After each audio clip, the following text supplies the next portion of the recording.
Today's video is the top 5 premiums for newbies. Let's get started. All the ships featured are currently available for purchase in the premium store and coal in the arsenal. So what makes a good ship for a new player? Something that you can use to learn the game with. Ships that are cheap to buy. Ships that make a load of in-game credits and good for training captains. Most importantly, the fun factor even with the CV work. Number 5. The Newbies. This secondary monster sits at tier 8 and can be an absolute beast when played correctly. Inaccurate guns are traded for fast reload, secondaries, torpedoes and brawling power. Your armor is very effective when angled correctly with a turtleback, making her immune to citadel damage. When you are top tier you can absolutely dominate and play super aggressive. When you're bottom tier, not so much. The Newbies is perfect for that budding German battleship captain who likes nothing more than getting in people's faces and torpedoing them to death. A Newbies captain will work on all of the German battleships. Yes, you can run the full secondary meme build if you want to, but be advised, you won't hit anything with your main guns. But if you like German battleships, I have a better option in the list. Number 4. IJN Atago. Atago is by far the hardest ship on this list, but currently super OP in the right hands. There is no kind of save me gimmick found on this premium, unlike most of the modern offerings. But I believe, if you can play Atago well, you can play any ship well. Her guns are mighty accurate with both excellent HE and AP. Her armor is thin, so you will eat citadels if you don't angle. However, you are one of the few tier 8 cruisers that get access to a heal. So if you make a small mistake you can recoup some lost HP. Her AA is meh, but can slot DFAA, but I would recommend running Hydro. Her agility is good for a cruiser, so you can dodge shells at longer ranges and the torpedoes at a close range. Her biggest strength comes in her stealth, with it being sub 10 kilometers, as it allows for an easier disengage and engagement on enemy ships.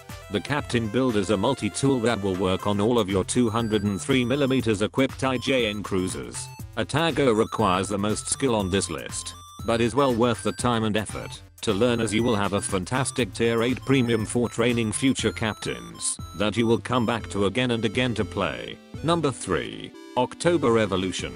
October Revolution is a little value Nicolay, but still strong. 12 guns at tier 5 as good as this can compensate for your shit aim. They will absolutely destroy any tier 5 cruiser scrub that shows you broadside and will deal good damage to same tier battleships.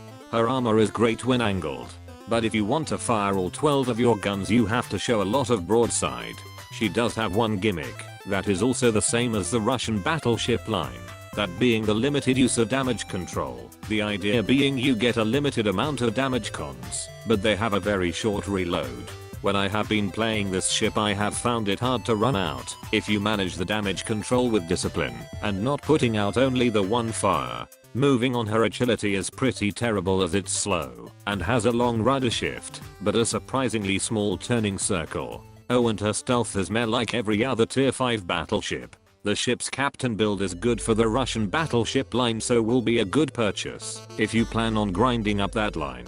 Overall, she is a good boat for tier 5 with nothing too different from what a newbie is used to, but the one big downside is the matchmaking, as tier 5 ships tend to get dragged into higher tier games, which keeps her from dominating.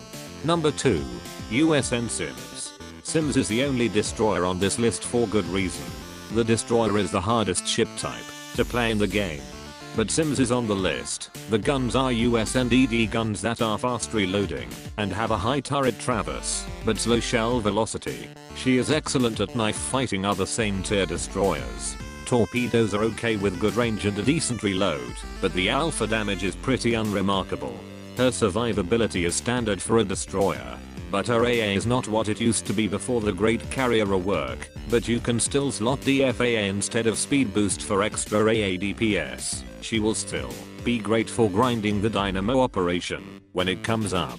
However, the ship really shines with her agility. It's got a lightning fast rudder shift and tight turning circle that's traded for an okay speed, but you can avoid long range fire with ease. Her captain build is ideal for the USN destroyer line, and you can flex the captain onto the light cruisers if you want to. The Sims is a really good ED in general and has a good jack of all trades style of gameplay, coupled with the excellent tier 7 matchmaking, makes for a great ship. that you can practice the basics of DD gameplay for higher tiers. Number 1. Scharnhorst. The Scharnhorst is a fun ship, and it's what you should buy instead of the Turpers in my opinion. The guns have a fast reload, and you yeet on cruisers and destroyers, but the AP does suffer against battleships at mid to long range, so load the salty HE rounds and burn them. She also has access to torpedoes on each side of the ship for those close quarter engagements aka Yalo Rush. Her armor is very nice for tier 7 with a nice 350mm belt that bounces all AP shells you will face when angled. Coupled with a turtleback armor scheme, it makes her great for brawling. The AA is okay for a tier 7 BB. Her speed is excellent for a battleship, but coupled with a slow rudder shift and large turning circle she can be caught out by well aimed torpedoes. Finally, she is not the stealthiest battleship, but you want to engage at closer ranges than a normal battleship, so this won't matter as much. Her captain build is most ideal for the higher tier German BBs. Yes, you can use a secondary build on this ship if you desire. Scharnhorst is her overall fun boat that will make you a load of credits, and with the meme, that is tier 7 matchmaking, you'll more often than not be top tier and dunking tier 5 cruisers and laughing at the pitiful noobs who try to pen your angled belt. So to finalize, number 5 Turpers, number 4 Atago, number the 3rd of October Revolution, number 2 Sims, and number 1 Scharnhorst.